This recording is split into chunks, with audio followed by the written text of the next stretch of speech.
प्रधानमंत्री मोदी ने news agency PTI को इंटरव्यू दिया, जहां उन्होंने यूपीए राज की आर्थिक अव्यवस्था का जिक्र करते हुए कहा कि तब के समय में व्यापार को लेकर बात होते ही खत्म हो जाती थी, कोई परिणाम नहीं निकल पाता था। आज भारत ने 38 देशों के साथ एफटीए डील साइन की है।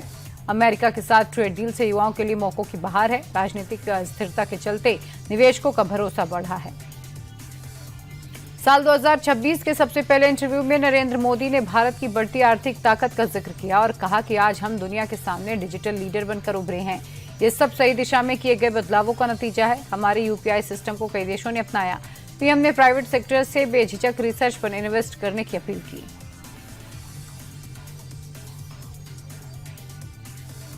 कल से भारत एआई इम्पैक्ट समिट की मेजबानी करेगा। इसी के साथ दिल्ली के भारत मंडपम में एआई इम्पैक्ट एक्सपो का भी आगाज होने जा रहा है। पीएम मोदी इसका अनावरण करेंगे। इसमें एआई की लाइफ चेंजिंग स्किल्स का लाइव डेमोन्स्ट्रेशन होगा। दुनिया भर से कई टेक दिग्गज कार्यक्रम में शिरकत करेंगे। 5 दिन चलने वाले एक्सपो में 2.5 लाख लोगों के जुटने की उम्मीद है।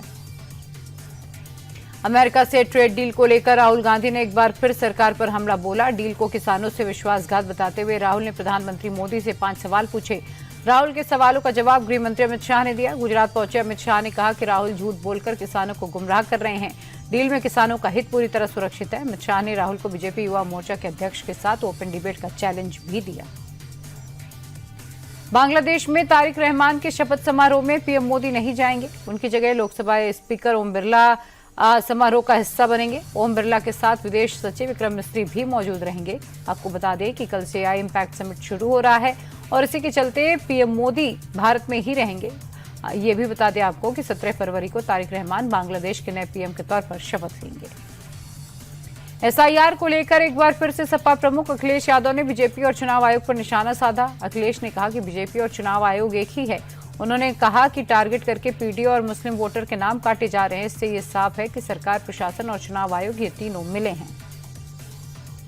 महाराष्ट्र कांग्रेस अध्यक्ष हर्षवर्धन सपकाल के बयान पर सियासी घमासान मचा है। शिवाजी महाराज की तुलना टीपू सुल्तान से करने पर बीजेपी कार्यकर्ताओं ने सपकाल के खिलाफ मोर्चा खोल दिया है। पुणे में प्रदेश कांग्रेस चीफ के खिलाफ केस दर्ज हो चुका है। सीएम फडणवीस ने बयान की निंदा करते हुए कहा कि उन्हें शर्म आनी चाहिए। दरअसल हर्षवर्धन सपकाल ने कहा था टीपू सुल्तान को शिवाजी महाराज के बराबर मानना चाहिए। महाशिवरात्रि के पावन अवसर पर आम आदमी पार्टी के संयोजक अरविंद केजरीवाल और मुख्यमंत्री भगवंत मान आज पंजाब में धुर स्थित रणकेश्वर महादेव मंदिर पहुंचे। अरविंद केजरीवाल और भगवंत मान पूजा के कार्यक्रम में शामिल हुए। इसके बाद दोनों ने साथ में भगवान भोलेनाथ की पूजा अर्चना भी की। महाशिवरात्रि को लेकर देश भर में शिव बारात निकाली जा रही है। शिव भक्तों को प्रफुल्लित करने वाली एक आकृति ओडिशा के पुरी में सामने आई। सैंड आर्टिस्ट मानस कुमार साहू ने रेत से भोलेनाथ की रंगोली बनाई और उसका एनिमेटेड वीडियो भी जारी किया। भुजंग से लेकर त्रिशूल तक की आकृति में परफेक्शन ने 4 चांद लगाए। आदियोगी की लंबी जटाएं, ध्यान में लीन भोलेनाथ, गले में वासुकी नाग, जटाओं से बहती गंगा, एक एक डिटेल को बारीकी से पिरोया गया था।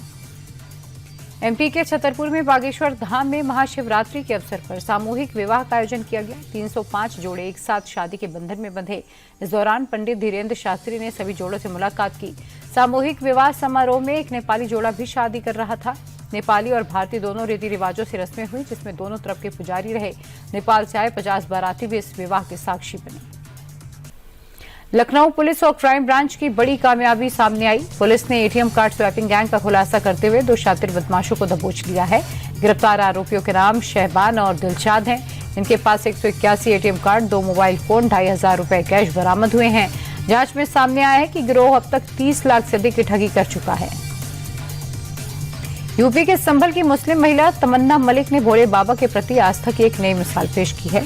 तमन्ना मन्नत पूरी होने के बाद बुरके में हरिद्वार से कावड़ लेकर संभल पहुंची। क्षेमनाथ तीर्थ पर भोलेनाथ का जलाभिषेक किया।